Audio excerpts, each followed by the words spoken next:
Bugünkü mövzumuz maskalanmış depressiya, hansı ki maskalı, güləyən, gülümsəyən və ya gizli depressiya deyirik.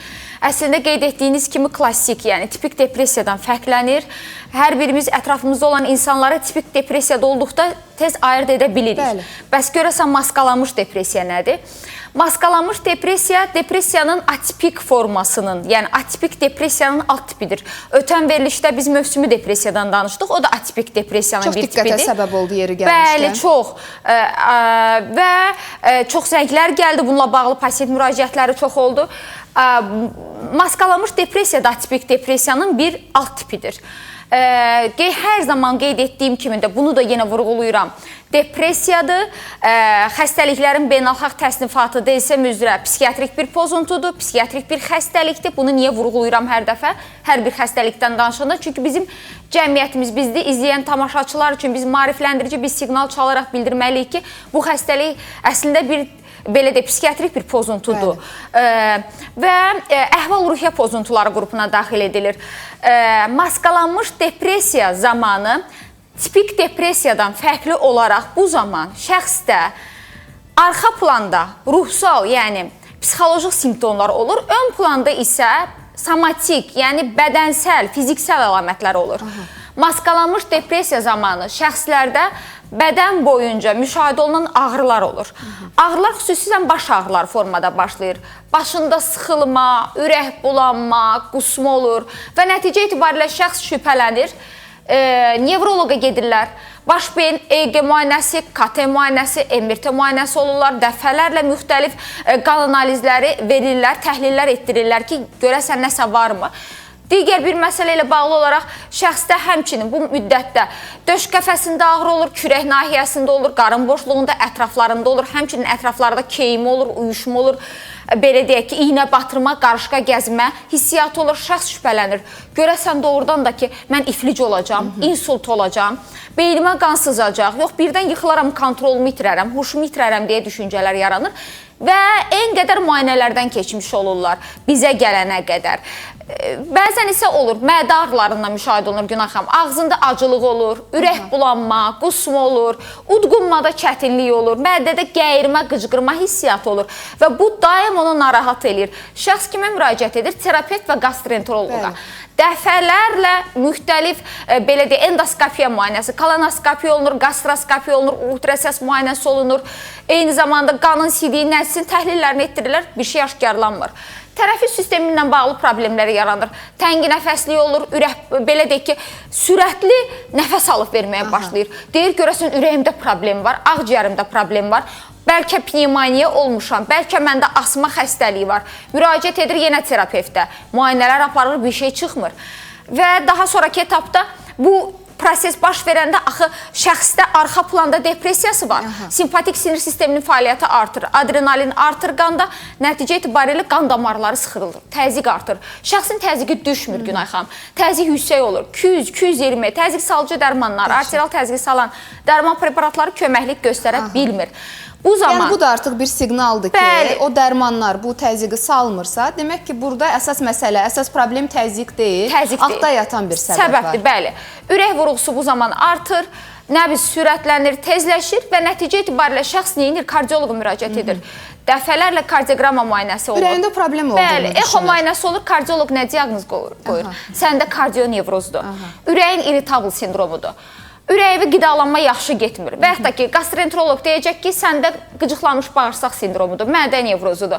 Bu şəkildə diaqnozlar qoyularaq illərlə en qədər ixtisaslı, müxtəlif terapevtik, kardioloji, nevroloji müayinələrdən keçməyinə baxmayaraq, digər ixtisaslı həkim buna dedikdə ki, sənin bir şeyin yoxdur, səndə psixolojidir deyəndə deyir, mənim dərdimin çarəsi tapılmadı, məni heç kəs başa düşə bilmədi. Əslində altda yatan səbəb depressiyadır. Şəxs məcburi şəkildə özünü ayaqda güclü tutmağa çalışır. Lakin bu müddət çox qısa müddət davam eləyə bilir Günay xanım. və müəyyən bir müddətdən sonra şəxsdə bu verir aşırı dərəcədə yuxusuzluq, yuxu problemləri verir. Yəni gecələr yata bilmir. Bəli, gecə yata bilmir, başını yastığına qoyur, yuxuya gedə bilmir. Gecə ərzində mənasız düşüncələr olur. Hansı ki, deyir ki, doktor, heç o şeylər barəsində düşünmürəm. 1000 il bundan qabaq olan məsələləri düşünürəm, fikirləşirəm, beynim saat kimi çık işləyir. Dəxlisiz bir şeyləri düşünməyə başlayıram. Səhəri gözü diri gözlü açıram deyir. Kipriyimə dəymir. Gözümü qırpmadan, bax bu pasiyentlərin dediyi ifadələrdir. Oyaq qalıram. Nəticədə səhər yorğun, əzgin, bitkin vəziyyətdə olur. Səhər durmaq istəyir, yatağından qalxa bilmir. Əzgin olur, bitkin olur. Gün ərzində şəxslərdə bunun fonunda ürək bulanma olur, halsızlıq olur, diqqəti daim dağınıq olur. 2 nəfər nəsə barəsində danışır, söhbət əlaqəsinə daxil ola bilmir. Belə gözü baxır, fikri başqa yerdə olur. Diqqətini tamamlaya bilmir. Düşüncədə yavaşlama, zehinsel yavaşlama, yaddaş problemləri olur. Yəni həyat keyfiyyəti tamamilə düşür. İş keyfiyyəti yəqin ki, bununla bağlı aşağı düşür. İşləyə bilmirlər. Bu insanlar işlərini düzgün icra eləyə bilmirlər. Daim diqqəti dağınıq olur, diqqət defisiti, diqqət çatışmazlığı formalaşır. Unutqan olurlar. Bəzən deyir, doktor, mənim yadımda heç nə qalmır. Əşyanı ora qoyuram, oradan gedib tapa bilmirəm. Yerini hara qoyduğumu tapa bilmirəm. Sonraki etaplarda artıq geyimini belə dəyişmək istəmir, özünə yeni geyimlər almaq istəmir, yeməyin dadı tamı belə əvvəlki kimi ağzında dadmır, heç nədən zövq ala bilmir. Bu, altda yatan səbəblər get-gedə ifadə olunmağa başlayır. Növbəti etaplarda şəxslərdə cinsel disfunksiyalar yaranır. Qadınlarda, kişilərdə cinsel istəksizlik olur. Kişilərdə xüsusən cəmiyyətimizdə çox geniş yayılır. Bizə müraciət edəndə bəzən kişilər utanırlar, çəkinirlər. Çünki bununla bağlı olaraq həkimə müraciət etməkdən çəkinirlər. Hal-hazırda kişilərdə ən çox yayılmış depressiya maskalanmış formada cinsel disfunksiyalarla verir. Erkən boşalma, tez boşalma problemləri verir. Sərtləşmə problemləri yaradır. Qadınlarda deyir ki, doktor, mən həvəssizəm, heç bir şey məni xoşbəxt etmir. Həvəssizlik yaranır, menstrual sikldə ləngimə yaranır. Hətta bəzən olur ki, bu belə deyək, ailədə də münaqişələrə səbəb olur. İşləyən insansa iş yoldaşları ilə yola getmir, daim konfliktə meyilli olur, qıcıqlı əsəbi olur, emosional olur. Bəzən küt vəziyyətdə olur, heç nəyə reaksiya verə bilmir. Kiminsə xırda bir reaksiyalara bu yüksək bir oyanıqlıqla reaksiya verir, bir partlayış baş verir. Ətrafındakiləri da yorur, bezdirir, tükədir. Altda yatan səbəb kimi üzdə somatik şikayət ifadə olunsa da altda yatan səbəb kimi bu depressiyadan ibarət olur. Bax, sual yazan izləyicilərimiz var. Biri qeyd edir ki, hər gün gülürəm, işləyirəm, amma içimdə sanki bir boşluq var. Həyatın mənası mənim üçün yoxdur. Bu depressiya ola bilərmi? Bax, bayaq qeyd etdiyim kimi, izləyicini salamlayırıq Günay xanım. Nədən gedir söhbət? Üzdə gülür, möhkəm olmağa çalışır, hər şeyin gözəl olduğunu ifadə edir. Ailədədirsə öz övladınla münasibətini normal etməyə çalışır. İşdədirsə gülümsəməyə çalışır. Belə deyək də qısası, hamını yola verməyə çalışır. Amma altda yatan bir depressiya olur, bir çökkün ruh halı olur. Çox maraqlı burasındadır ki, tipik depressiyadan fərqli olaraq bu atipik depressiya daha çətin də müalicəyə tabi olur. Çünki şəxs o qədər öz ruhsal, belə deyək ki, psixoloji əlamətlərini özündə gizlədir ki, bu insanlar əslində enerjili olmağa çalışır, altda yatan bir enerji potensialının ləngiməsi olur. Hərəkə aktivlik də zəifləyir. Onlar özlərini məcbur eləyib yatağından qalxmağa çalışır. Yəni daha güclü görünməyə istəyirlər, daha güclü görünməyə çalışırlar. Demək ki, bu insanlar, bax özünüzdə bunu hiss eləyirsinizsə, demək ki, bu insanlar artıq risk qrupu altındadır. Bəli, xüsusən də ki, bəli, qadınlarda kişilərlə müqayisədə daha çox olur. Qadınlar ümumiyyətlə belə deyək, daha çox belə deyək, ailədə uşaqlarla daha çox məşğul olurlar, daha çox güclü görünməyə niyə çalışırlar ki, hər şey qaydasında olsun, xüsusən də ki, iş yerində olsun. Biz məcburən nəyisə özümüz üçün etdikdə belə, bu da depressiv fonu artırır, somatik şikayətləri daha da qabartmış olur. İstəyirik, yaxşı edək, əksinə daha da artırırıq bunu. Yaş faktoru varmı burada, doktor? Yaş faktoru maskalanmış depressiya təbii ki, müəyyən bir gənclik dönəmində 25-30 yaşın üzərində daha çox müşahidə olunur. Çünki daha gənc yaşlarda olanda bu maskalanmış formada ifadə oluna bilmir, daha impulsiv olur şəxs, tipik depressiya formasında vermiş olur. Daha irəliləyən yaşlarda artıq bu maskalanmış formada göstərmiş olur özünü. Bax, bu maskalanmış depressiya deyirik. Bunun ən çox göz ardı edilən əlamətləri hansılardır? Hansı ki, biz buna diqqət vermirik, diqqət ayırmırıq? Bilirsiniz necədir? Bax, şəxs deyir ki, əslində mən əsəbi deyiləm, məni filan kəs qıcıqlandırır. Əslində mən belə deyiləm, bu işim düzgün gətirmədi deyə beləyəm. Yəni bir qurban axtarır ki, onun üzərinə yıxsın. Bəhanələr axtararaq və yaxud da bunu altda yatan nə kimi gizlədə bilər? Xüsusən kişilər siqaretə, alkoqola, narkotik maddələrə meyilli olurlar. Zərərli vərdişlər. Biz narkotik maddələrdən istifadə edən şəxslərin keçmişinə dönüb baxsaq, burada bir böyük travmadan söhbət gedir. Hansısa bir psixoloji travma var. Ailəsini itiribmi, böyük konfliktlərə məruz qalıb və yaxud da kişidirsə bankrot olubdur, böyük bir pul itkisi olubdur. Hər hansısa bir ağır bir travma keçiribdir, söhbət fiziksel travmadan gedə bilər. Qadınlarda da bu daha çox müəyyən bir ailə problemləri ilə bağlı ola bilir. Yəni altda yatan səbəb kimi depressiyada, amma məsələn filan kəs deyir ki, mənim yoldaşım evə bütün gün içib gəlir, içəndən sonra da məni qısqanır, konflikt baş verir, amma doktor başqa vaxt elə yaxşıdır ki, burada deməli depressiyanı bastırmaq istəyir. Nə ilə? Alkoqolla, nə ilə? İçki ilə, nə ilə? Narkotiklə və yaxud da qadın ağlamaqla və yaxud da ki, belə deyək ki, özünü alış-veriş etməklə, yeni geyimlər almaqla. Amma doğru yol budurmu? Zərərli vərdişlərdən uzaq qalmalıyıq. Bəli, təbii ki. O öz yerində. Amma bu vəziyyət uzun müddət davam edərsə, burada artıq bir çıxış yolu tapmaq lazımdır. Çünki həkim psixiatrın işi məhz həmin insanı o vəziyyətdən çıxartmaqdır. Bu vəziyyət uzun müddət davam edərsə, doktor, istəyirəm tamaşaçılara çatdıraq ki, hansı fəsadlara yol aça bilər? Maskalanmış depressiya gizli depressiya olduğuna görə bu şəxslər biz psixiatra çox gecikmiş mərhələdə müraciət edirlər. Müraciət edən müddətdə əslində belə deyək ki, uzun müddətli ürək problemləri, gastroenteroloji, mədə-bağırsaq problemləri, tənəffüs sistemi problemləri, beyinlə bağlı problemlər get-gedə artır. Şəxs bundan belə deyək, çıxış yolu tapa bilmir. Düşünür ki, bu həkim mənə düzgün diaqnoz qoymadı, digər həkimə gedim. Həkim gəzir. Depressiya o qədər dərinləşir ki, bəzən olur ki, deyir ki, doktor, hər şey yaxşı idi. O qədər yaxşı idi ki, evə gəlib gedirdi, işinə gedib gəlirdi, normal idi, amma birdən-birə intihar etdi. Nə baş verdi? Bəzən qəfləti intiharlar, ölüm səbəbləri, bilinməyən səbəblər, ailədə, evdə bu şəxs normal olur, ünsiyyətdə gülür, danışır, qəfildən bir hadisə baş verdi. Doktor, psixiatrda müalicə olunmayıb, əsəblə bağlı heç vaxt problem olmayıb, heç niyə patoloqa da aparmamışıq. Axı yuxusu da normal idi elə bil. Belə bir bizlə konflikti də yox idi. Altda yatan səbəb kimi bəzən depressiya olur. Uzun müddətli ürək problemləri və yaxud da ki, Günay xanım gedir, doğrudan da bu uzun müddətli ürək problemləri, psixoloji problemlər həqiqətən də günlərin bir günə şəxs infarkt keçirir. Şəxsin beynində qan sızı, insult olur.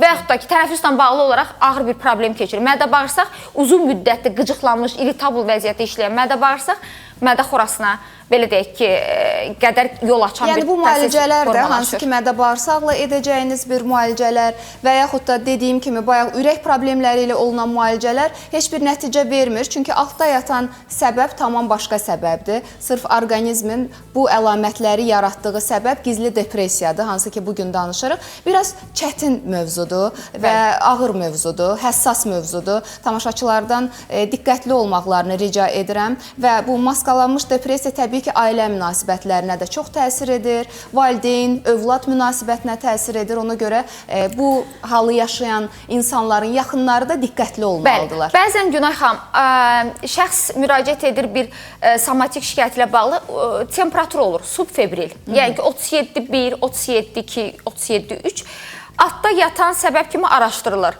Belə onurğa beyin punksi olunur, yəni maye götürülür, baxılır və yaxud da ki, hansısa bir səbəblər araşdırılır, görən iltihabi proses mi var, temperaturanı nə verir. 2 həftəyə qədər temperatura müşahidə oluna bilir.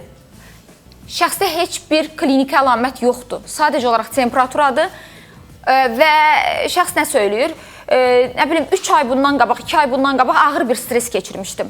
Altda yatan səbəb kimi stres ola bilər. Amma bu bir müddətdən sonra o özünü temperatura ilə göstərir. Baxın, şəxsin dayanmadan diareyası var. Tez-tez tualetə gedir, tualetdə qalır.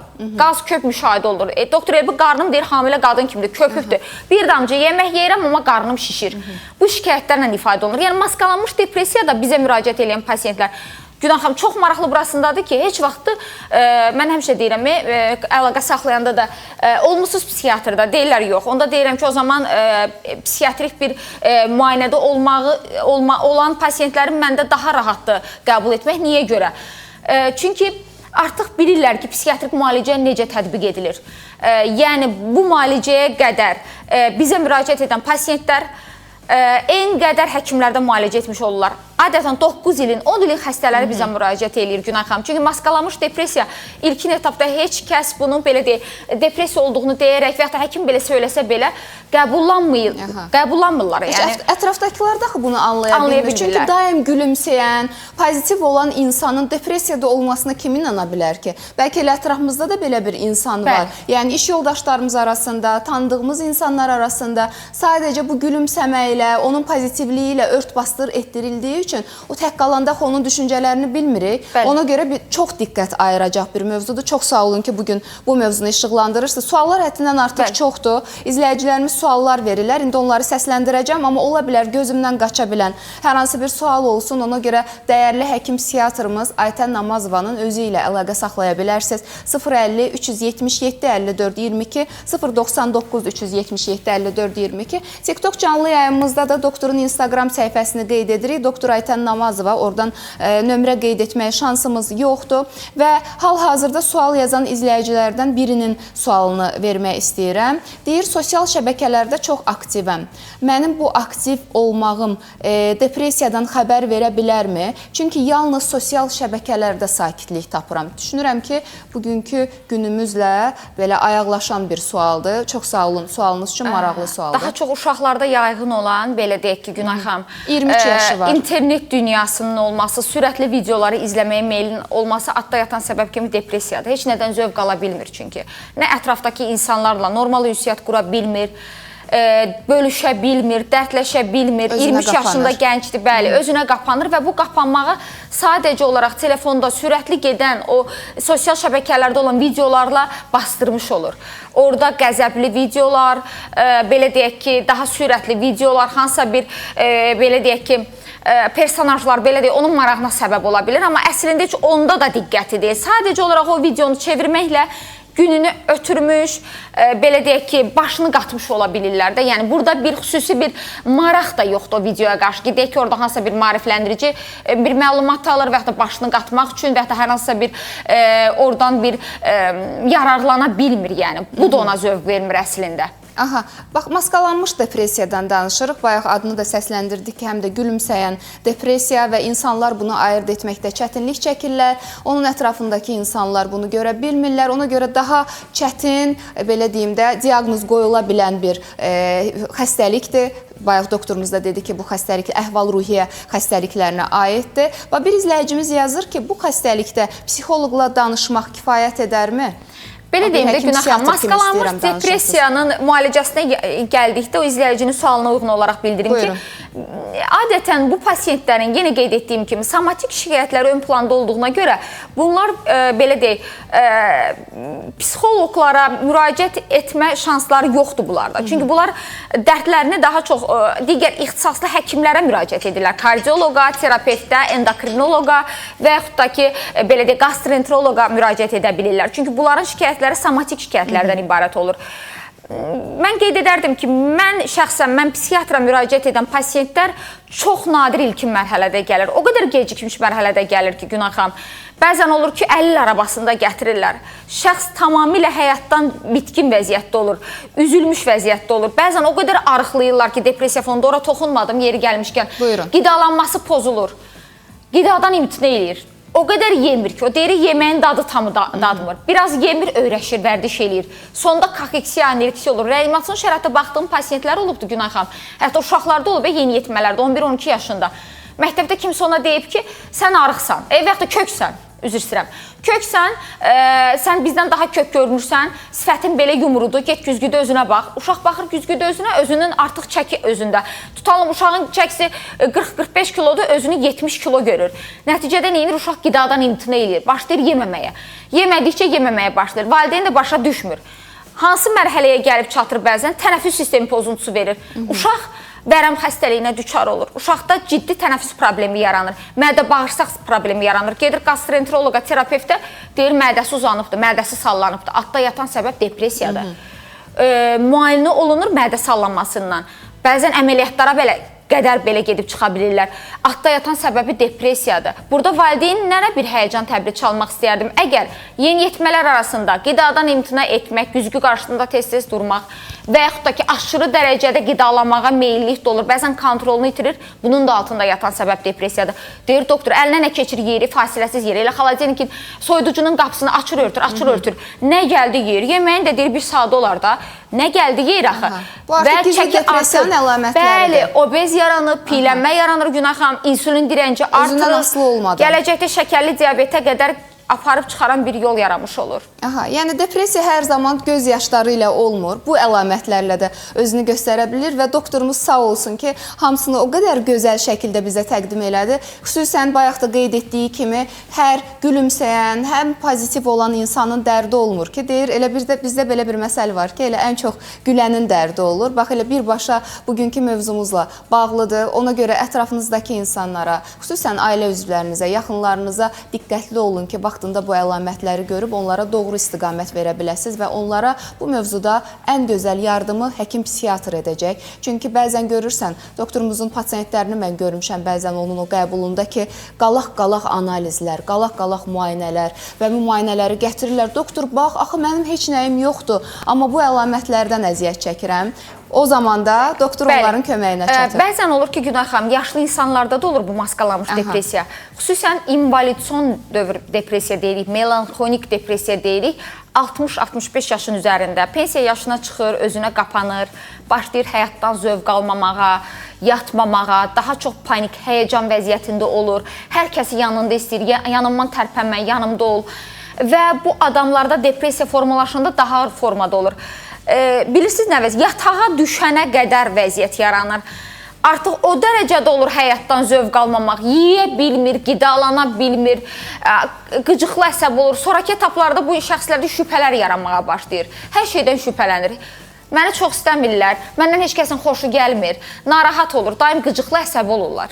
Vaxtında müraciət və doğru yanaşma ilə bu vəziyyətdən çıxmaq mümkündür. Doktorumuzun əlaqə nömrəsini qeyd edirəm, 050 377 54 22, 099 377 54 22. Qısa aradan sonra qaynağı həkim psixiatrımız Aytan Namazovadır və mən ona təşəkkür etmək istəyirəm ki, dəyərli vaxtını ayırıb gəlib, bugün də çox maraqlı bir mövzudan danışırıq, çox həssas bir mövzudan danışırıq və bəzən əlamətləri çox gizli qala bilən bir mövzudan danışırıq və bayaq da qeyd etdiyim kimi depressiya hər zaman göz yaşları ilə özünü göstərmir.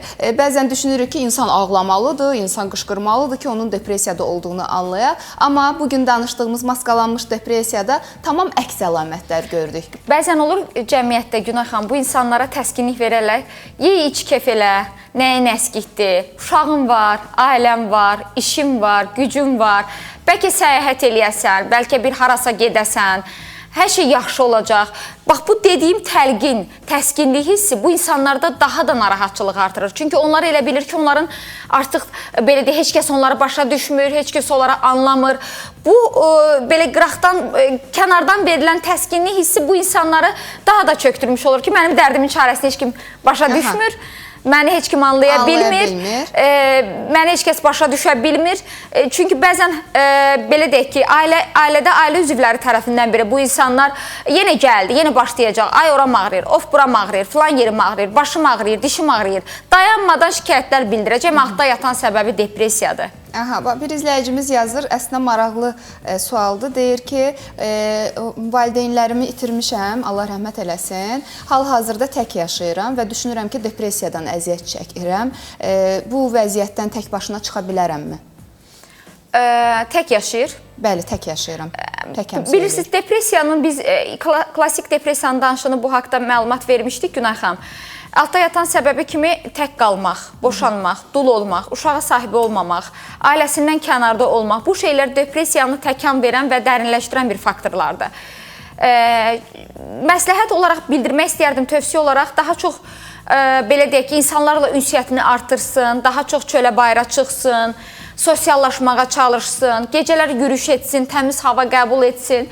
Bu hallar, belə deyək ki, artıq bunları da edib vəziyyətdən çıxa bilmirsə, mütləq şəkildə bir həkim dəstəyi almağa ehtiyac var. Və yeni ana olmuşam deyir. Ana olduqdan sonra özümdə müxtəlif dəyişikliklər hiss edirəm. Sanki içimdə nələrsə gizlənir. Bu gülümsəyən depressiya ola bilərmi? Yeni ana olubsa, əgər bu 40 günün altındadırsa, xüsusən növbəti efirlərimizdə inşallah doğumdan sonraki depressiya haqqında danışarıq. Çox gözəl olar, doktor. Burada söhbət doğumdan sonraki depressiyadan gedir. Doğumdan sonraki depressiya uzaqlıq dövrü deyilir. O etapda və ondan sonra başlayan bir depressiya növüdür ki, xüsusən də ki, bunun da belə deyək ki, daha sonralar çökün ruh halı olur, yorulur, uşağına qayğı göstərmək istəyir, istədiyi qədər qayğı göstərə bilmir, halsız vəziyyətdə olur, bitkin olur, ağlama halları tez-tez olur, özünə qapanır, depressiv ruh halı olur. Amma altda yatan səbəb kimi burada da genetik faktorlar var. Deməli, bu xanım yeniyetməlik dövründən və yaxud da ki, ərə getməmişdən qabaq belə bir stres faktoru olubdur. Ruh düşkünlüyü olub, özünə qapanmaq olub və yaxud da ki, genetik olaraq ailə üzvlərində kimdəsə bu depressiv bir ruh halı olubdur. Bunda da ifadə olunmuş olur. Və daha çox qadınlar bugün mövzu ilə mesaj yazırlar. Bayaq da elə siz gözəl vurğuladınız ki, xanımlarda daha çox görülür və əsas ümumiləşdirilmiş şəkildə belə vermək istəyirəm sualı. Bax, çoxsu yazır ki, iş, ailə, məsuliyyətlər arasında özümü itirmişəm. Sanki özümü görməzdən gəlirəm. Bu da gizli depressiyanın əlamətləri, fikirləri ola bilərmi, doktor? Bilirsiniz Günay xanım, həmin qadınlar güclü olmağa çalışır. Ümumiyyətlə şəxs, kişi və qadın fərqi yoxdur.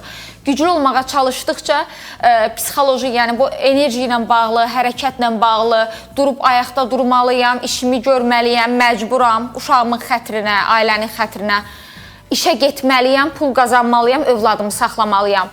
Bu hallar uzun müddətli davam edib, istirahət və iş rejimini düzgün tənzimləmədikdə belə xroniki yorğunluq sindromuna gətirir. Növbəti efirlərdə bunu da danışaraq. Çökün ruh halı verir və nəticədə işlə istirahət düzgün tənzimləmədikdə depressiyanı daha da artırır. Və nəticə etibarilə şəxslər artıq o qədər üzülmüş vəziyyətdə olurlar ki, bəzən olur ki, Günay xanım, bunlarda qəfləti çökmə baş verir. Hətta bəzi hallarda olur, deyir, filan kəsin ürəyə getdi, yolda yıxıldı. Və yaxud da beyninə qansızlıq qəfildən, iflic oldu, insult oldu. Qəfləti, somatik hallar altda yatan səbəb kimi depressiyada hər hansı bir stres faktorudur. Və siz də özünüzdə, yaxınlarınızda bu əlamətləri hiss edirsinizsə, unutmayın, bu zəiflik deyil. Bəzən bunu zəiflik kimi qəbul edən insanlar var. Bu əlamətləri, bu təlatümləri ətrafındakı insanlara deməkdən çəkinən insanlar var. Bu zəiflik deyil, bu bir diqqət tələb edən bir haldır, vacib bir mövzudur. Vaxtında müraciət və doğru yanaşma ilə düşünürəm ki, bu vəziyyətdən çıxmaq mümkündür. Təbii ki, doğru mütəxəssisə müraciət etmək də şərtdir. Hal-hazırda studiyamızın dəyərli həkim qonağı, həkim psixiatrımız Aytən Namazova idi. Çox peşəkar, savadlı bir həkimimiz. Mən sizə təşəkkür edirəm, doktor. Mən sizə minnətdaram Günay xanım, dəvətiniz üçün, gözəl müzakirələrimiz üçün. Düşünürəm ki, cəmiyyətimiz üçün, insanlar üçün maarifləndirici xarakterli bilgilər vermiş olduq. Sayənizdə. Düşünürəm ki, belə oldu. Elə izləyicilərimizin təşəkkürləri, sualları, aktivliyi bundan xəbər verir. Bir daha doktorumuzun əlaqə nömrəsini qeyd edirəm. 050 377 54 22, 099 377 54 22 və erkən vaxtında müraciət can qurtarır hər bir halda. Ona görə vaxtında orqanizminizin sizə verdiyi siqnalları, əlamətləri göz ardı etməyin. Qısa aradan sonra daha bir dəyərli həkim qonağımızla qarşınızda olacağıq.